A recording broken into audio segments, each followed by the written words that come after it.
Bienvenue sur la chaîne YouTube de l'église La Bonne Nouvelle. Nous allons écouter le message que Dieu a mis sur le cœur de pasteur. Soyez bénis et bonne écoute.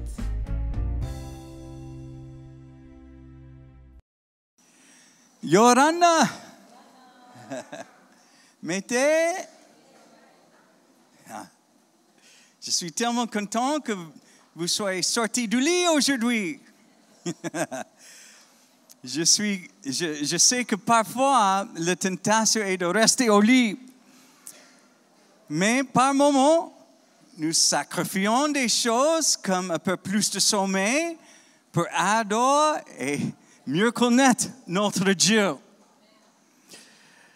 Nous découvrons qu'en réalité, il ne s'agit pas de sacrifice.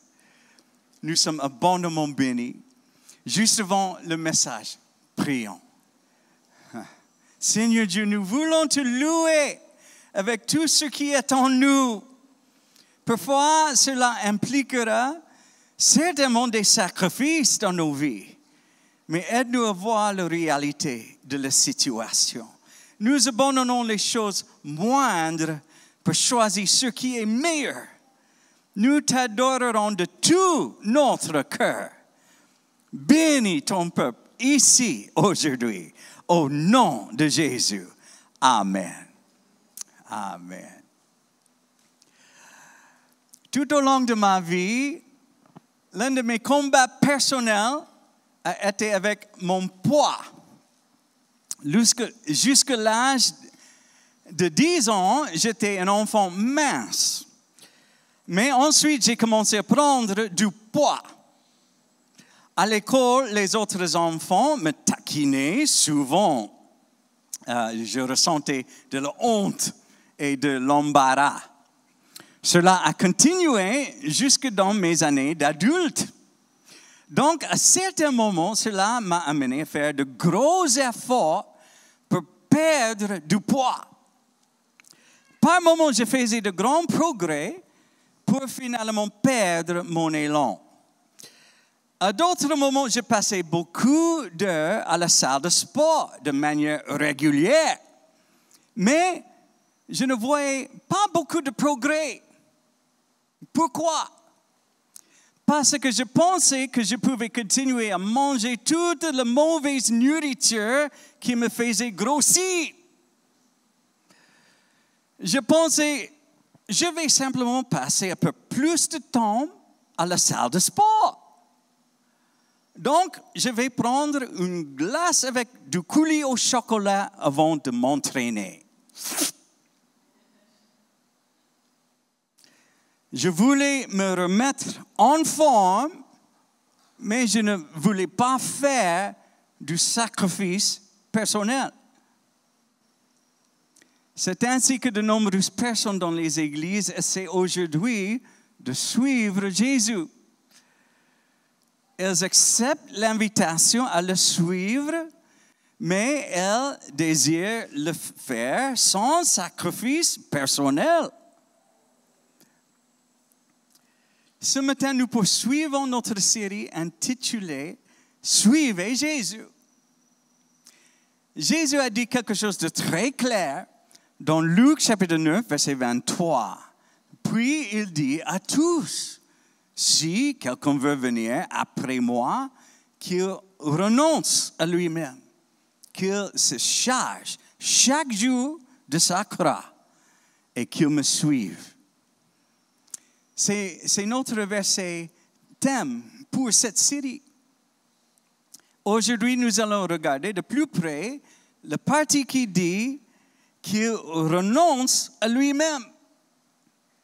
Nous ne pouvons pas suivre Jésus sans renoncer à nous-mêmes. Il ne s'agit pas juste de dire non à nous-mêmes. L'idée ici est que nous ne reconnaissons même pas notre propre existence. Beaucoup d'églises mettent l'accent sur la vérité qui dit qu'être chrétien signifie croire en Jésus.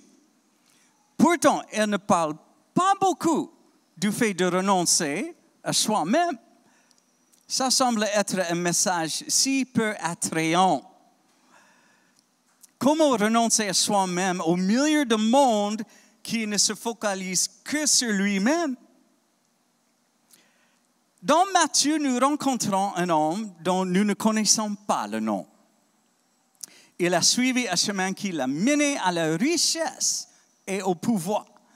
C'est le chemin que la plupart d'entre nous souhaitent trouver dans cette vie.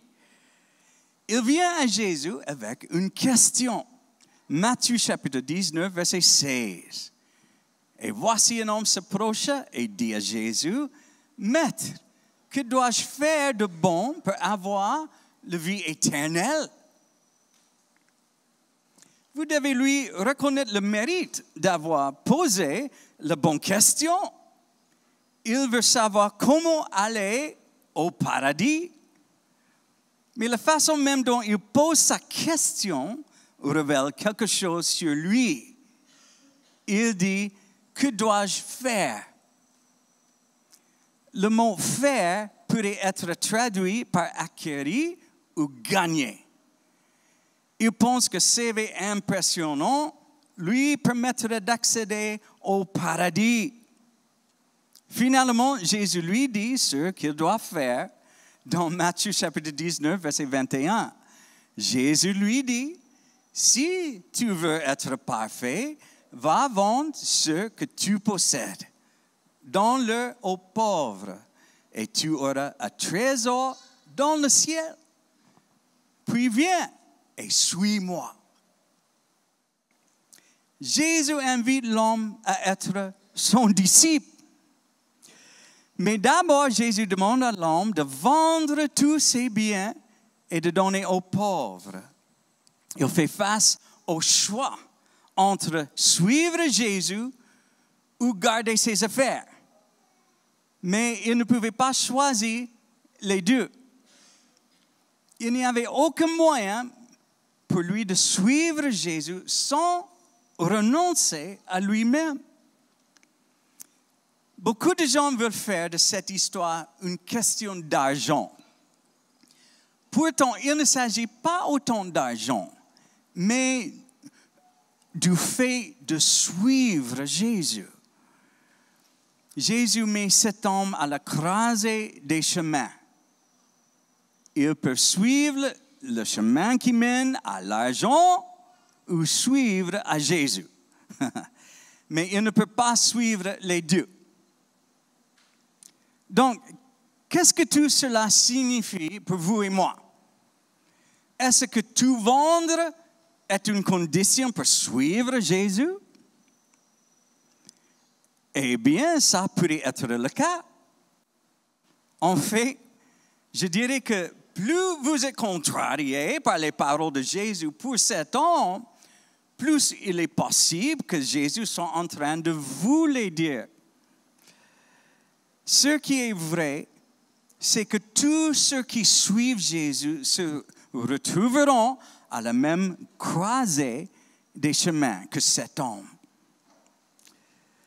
Nous ne pourrons pas prendre le chemin qui est de suivre Jésus sans nous éloigner de chemins différents.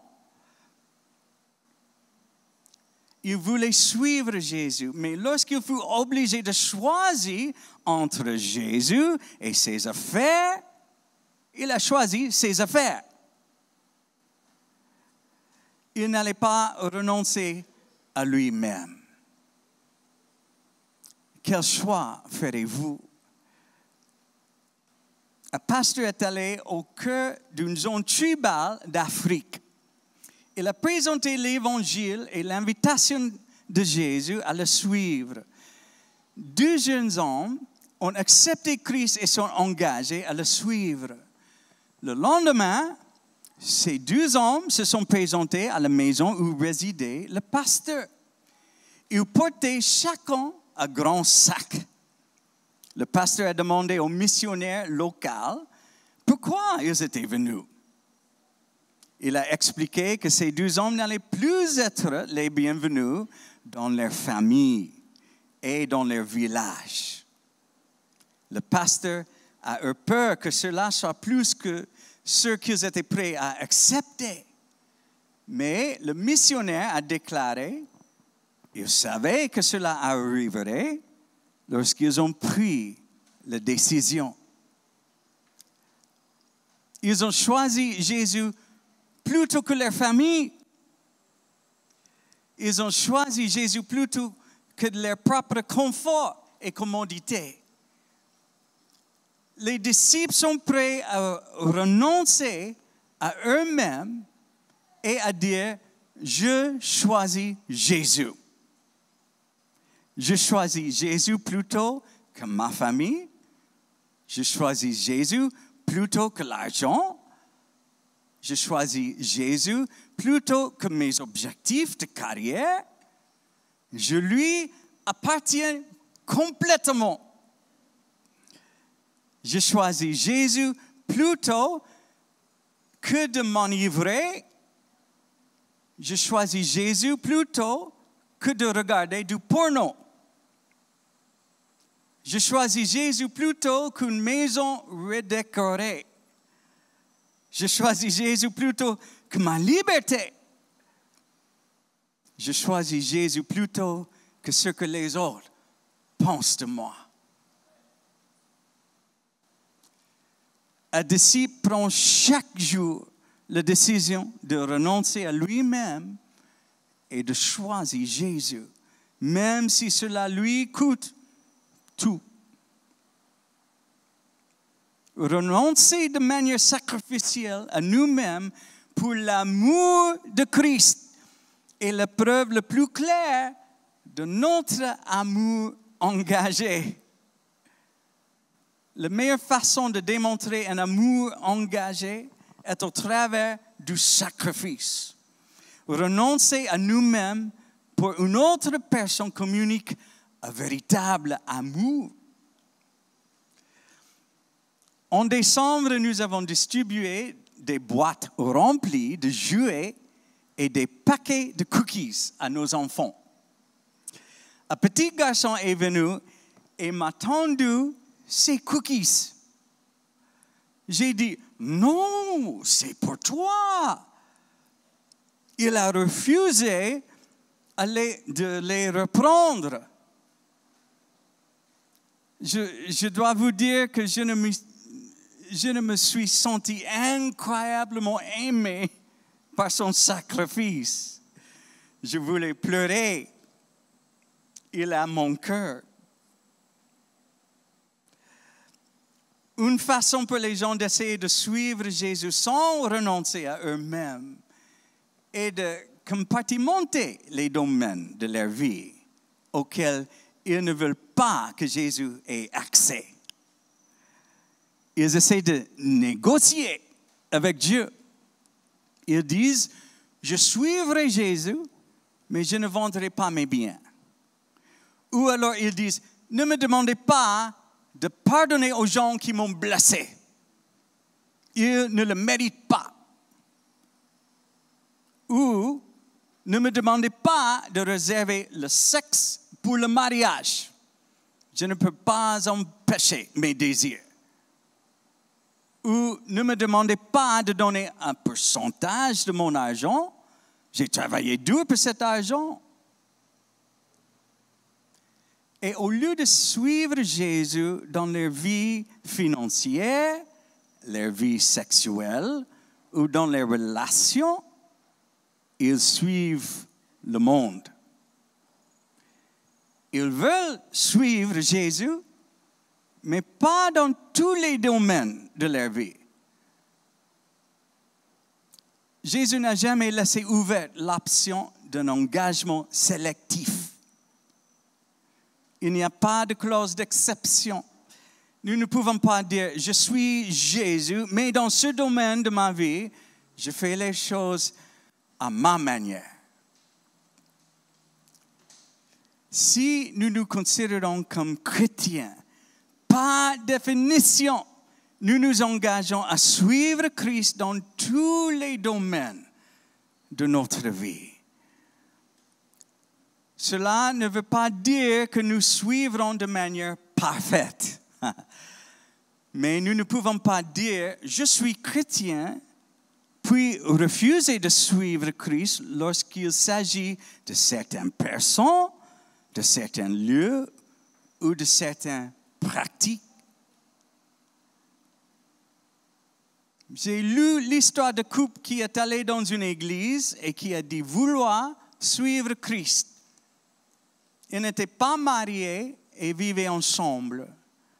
On leur a expliqué ce que la Bible enseigne sur le fait d'honorer le lit conjugal et de réserver les relations sexuelles pour le mariage.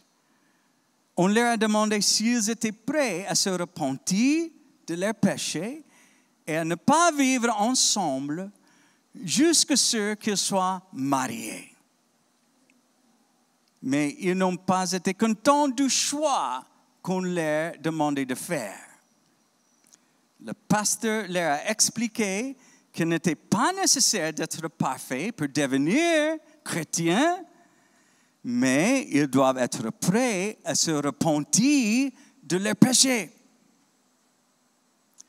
La femme a expliqué qu'elle n'allait pas faire ça.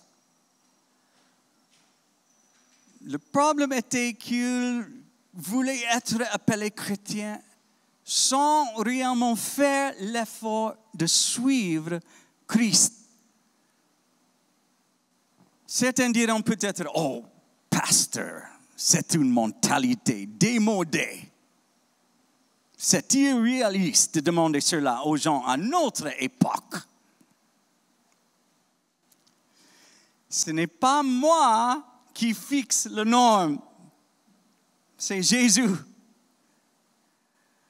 Il appelle les gens à se détourner de leurs péchés et à se repentir.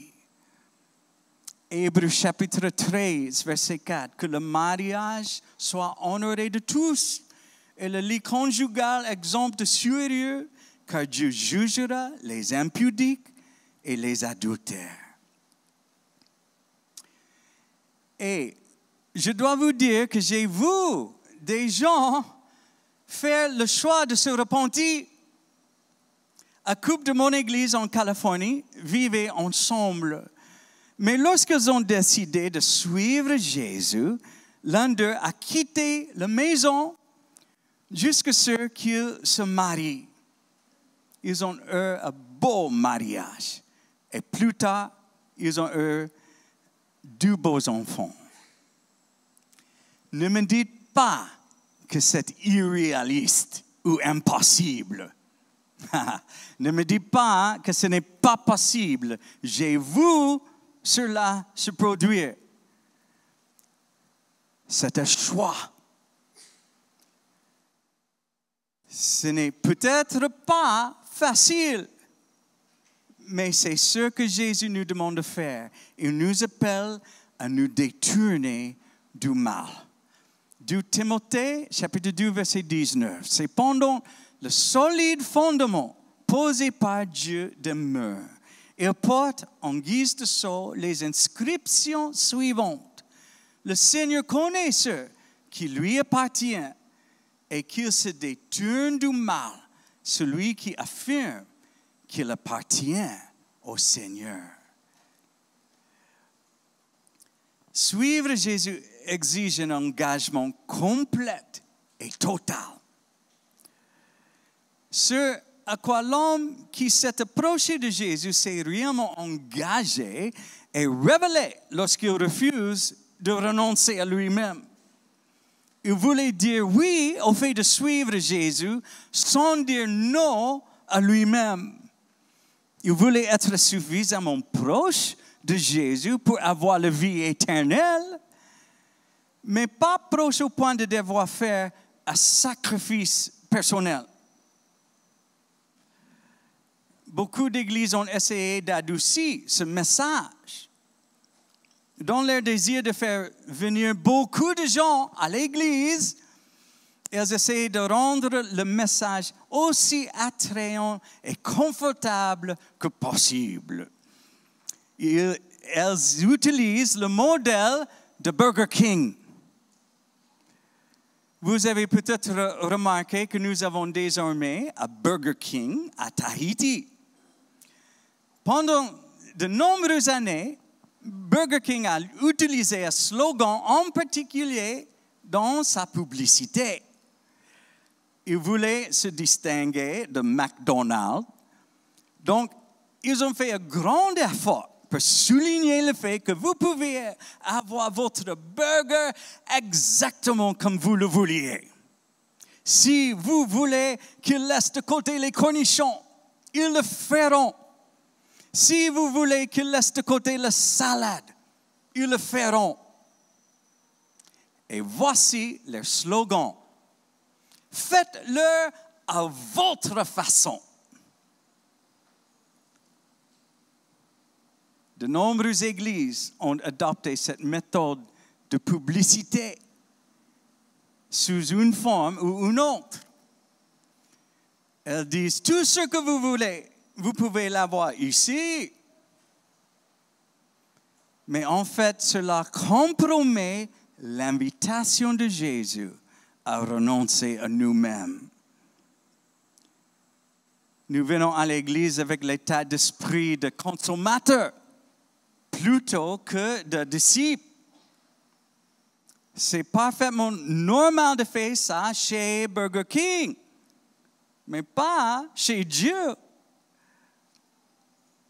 Comparez l'image du consommateur avec une image très différente que l'Écriture utilise pour décrire les disciples. La Bible décrit un disciple comme un esclave. C'est exactement le contraire de consommateur. L'image d'un esclave donne une image de ce qui signifie renoncer à soi-même. Un esclave n'a aucun droit. Un esclave n'a pas de bien qui lui appartient. À l'époque de Jésus, un esclave n'avait même pas d'identité personnelle. Un esclave n'a pas de congé. Il ne peut pas négocier. Mais esclave est la façon dont plusieurs disciples de Christ se sont présentés. Lorsque Pierre a commencé à écrire du Pierre, il ne s'est pas présenté en disant « Pierre, meilleur ami de Jésus, présent au mont de la transfiguration, prédicateur au jour de la Pentecôte. » Non, au lieu de cela, il dit simplement dans 2 Pierre, chapitre 1, verset 1, « Simon Pierre, serviteur et apôtre de Jésus-Christ. » Jean, Timothée et Jude se donnent tous le même titre. Jacques ne commence pas sa lettre en disant « Jacques, demi-frère du Fils de Dieu. » Non, il commence en disant dans Jacques chapitre 1, verset 1, « Jacques, serviteur de Dieu et du Seigneur Jésus-Christ. » Lorsque Paul a écrit à l'église de Rome, il a écrit à des gens qui détestaient le mot « esclave ». Nous le trouvons offensant de nos jours à cause de ce qui s'est passé dans le passé. Mais pour les lecteurs de Romains, la douleur de l'esclavage était fraîche. Et pourtant, la lettre de Paul aux Romains commence ainsi. Romains, chapitre 1, verset 1. Paul, serviteur de Jésus-Christ. Pourquoi ne pas dire Paul, éduqué par Gamaliel, celui qui a été rencontré sur le chemin de Damas, auteur à succès de la majeure partie du Nouveau Testament. Mais il se décrit humblement comme Paul, serviteur de Jésus-Christ. Bill Bright était le fondateur de Campus Crusade for Christ. Il a écrit une brochure intitulée « Les 4 lois spirituelles qui présentent l'Évangile ». Plus de 2,5 milliards d'exemplaires ont été distribués dans le monde. Si vous visitez sa tombe, vous verrez ces mots sur la pierre tombale. un esclave de Jésus par choix. L'une des raisons pour lesquelles c'est si difficile pour nous de renoncer à nous-mêmes est que cette idée semble aller à l'encontre de notre plus grand désir dans la vie. Presque tout le monde dirait que ce qu'ils veulent plus que toute autre chose, c'est d'être heureux. Nous sommes convaincus que le chemin du bonheur passe par le fait de se dire oui à soi-même. Nous pensons que l'indulgence est le chemin du bonheur. Donc, renoncer à soi-même semble aller à la direction opposée de ce que nous rendra heureux. Le droit de rechercher le bonheur semble être en conflit direct avec l'appel au renoncement. La plupart d'entre nous ont grandi dans des foyers où on nous a appris à travailler dur à l'école pour pouvoir trouver un bon travail. On devrait gagner beaucoup d'argent pour pouvoir acheter une maison, conduire une belle voiture et profiter de belles vacances. C'est généralement le rêve de la plupart des enfants et des jeunes. Personne ne dit, quand je serai grand, je veux être un esclave. Quoi? On a tendance à faire la grimace en entendant ce mot. On résiste à ce mot. Mais c'est à cela que la Bible nous appelle. La Bible enseigne que notre plus grand appel est d'être un esclave qui renonce à lui-même et qui suit Jésus. Donc, au lieu d'avoir peur de ce mot, examinons-le de peu plus près. Esclave est un mot couramment utilisé pour désigner les disciples. Donc, il est logique que Jésus soit souvent appelé Seigneur. Lorsque nous lisons dans le Nouveau Testament que Jésus est appelé Seigneur, nous assimilons cela à sa divinité. Nous considérons Seigneur comme synonyme de Dieu. Mais dans le Nouveau Testament, lorsque les disciples désignent Jésus comme Seigneur, ce n'est pas pour faire référence à son statut divin. Le mot qu'ils utilisaient n'était pas Yahweh. En fait, le mot qui est traduit par Seigneur est plus souvent le mot Kyrios. Il apparaît des centaines de fois dans le Nouveau Testament. Et Kyrios est un mot d'esclavage. C'est le mot donné au maître ou propriétaire de l'esclave. L'autre mot que nous devons comprendre est le mot doulos. C'est le mot utilisé pour décrire un disciple.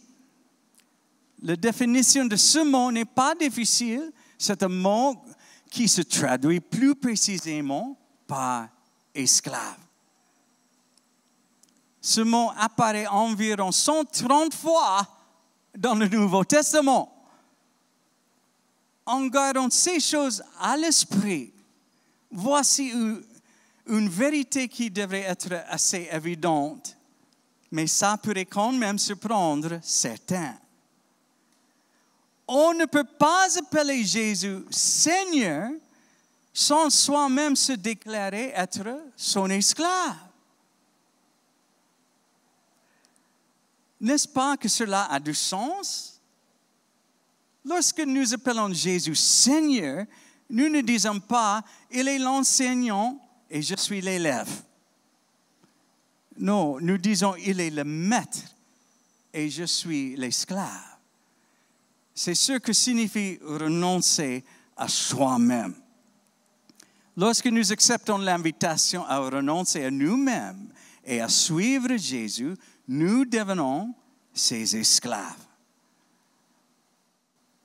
C'est une façon complètement différente de voir l'esclavage.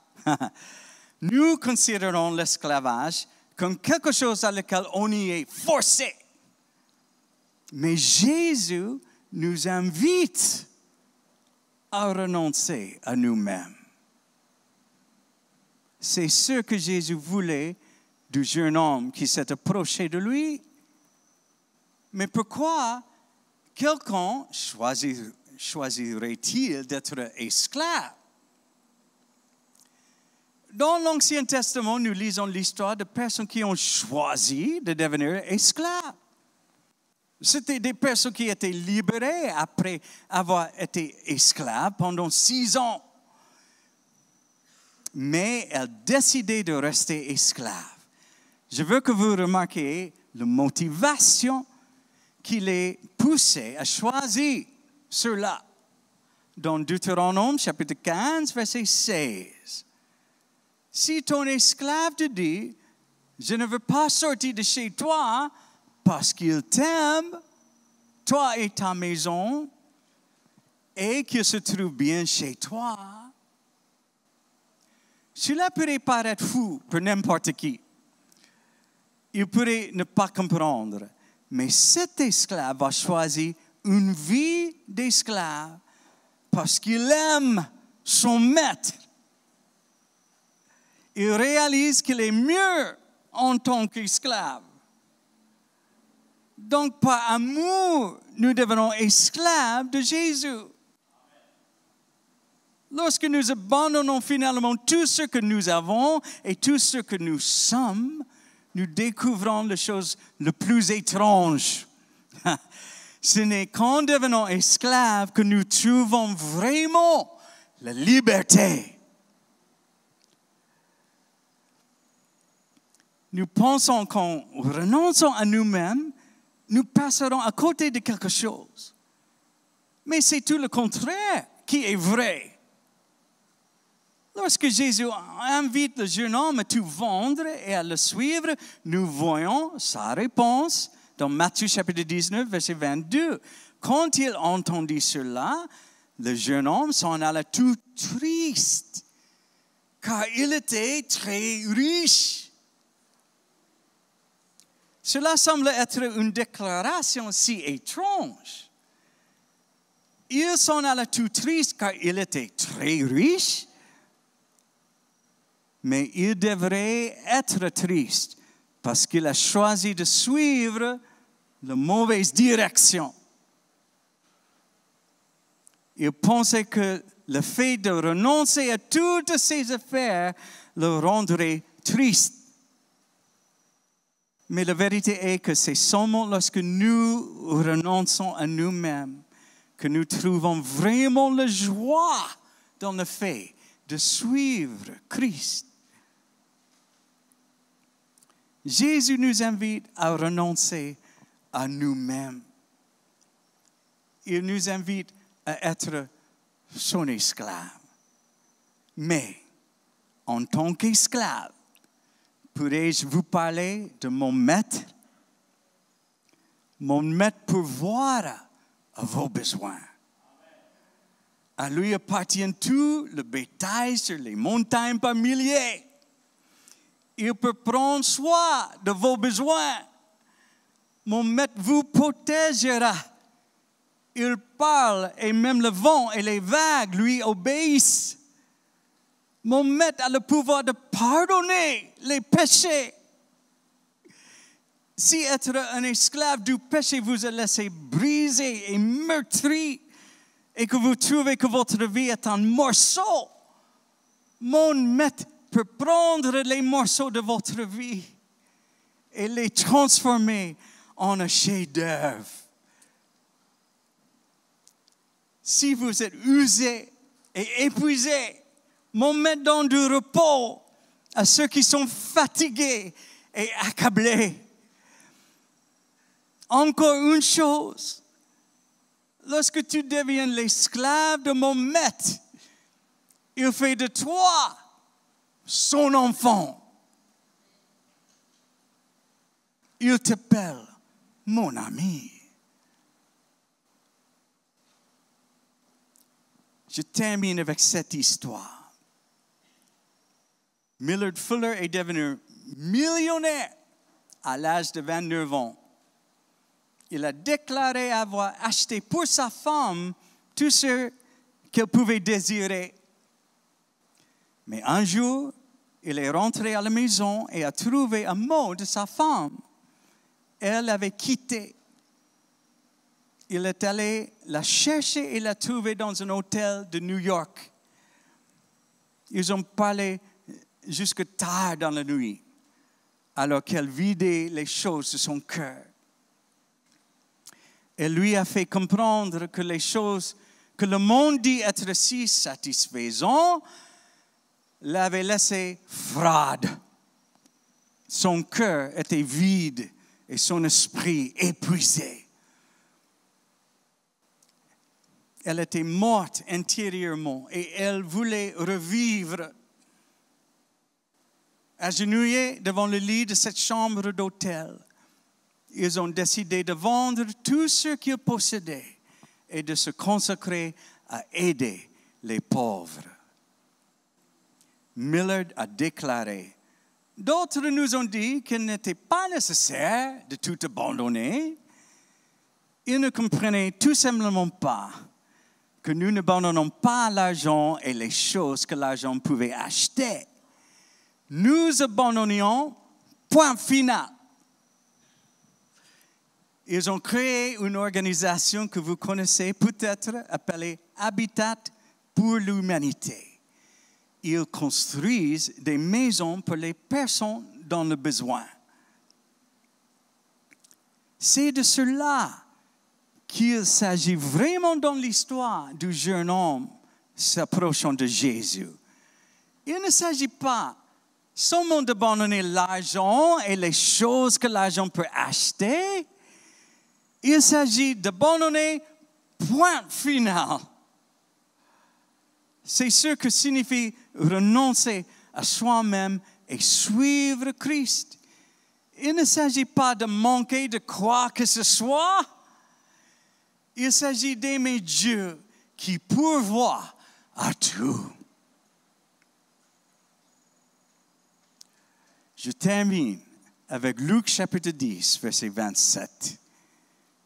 Il répondit, « Tu aimeras le Seigneur, ton Dieu, de tout ton cœur, de toute ton âme, de toute ta force et de toute ta pensée, et ton prochain comme toi-même. » J'aimerais que les musiciens reviennent. Permettez-moi de vous demander, êtes-vous prêt à renoncer à vous-même pour suivre Jésus? Ou essayez-vous d'avoir tout ce que vous voulez et Jésus en même temps? Ce n'est pas comme ça que ça marche. Si Jésus n'est pas Seigneur de tout, il n'est pas Seigneur du tout. C'est tout ou rien. Mais il nous a laissé le choix. Pourtant, avant de faire ce choix, je veux que vous pensiez au jeune homme dans notre texte d'aujourd'hui. Il était très riche, mais il s'en alla tout triste. Comme c'est tragique qu'il ait dit non au fait de suivre Jésus. Il a manqué de véritable et éternelle bénédiction. Ne faites pas la même erreur. Ce monde actuel est en train de disparaître. Il ne faut pas trop s'y attacher. Lorsque nous choisissons de renoncer à nous-mêmes et de suivre Jésus, tout est mis en perspective. Il est venu pour que nous ayons la vie en abondance. Amen. Merci Seigneur. S'il vous plaît, inclinez la tête et fermez les yeux.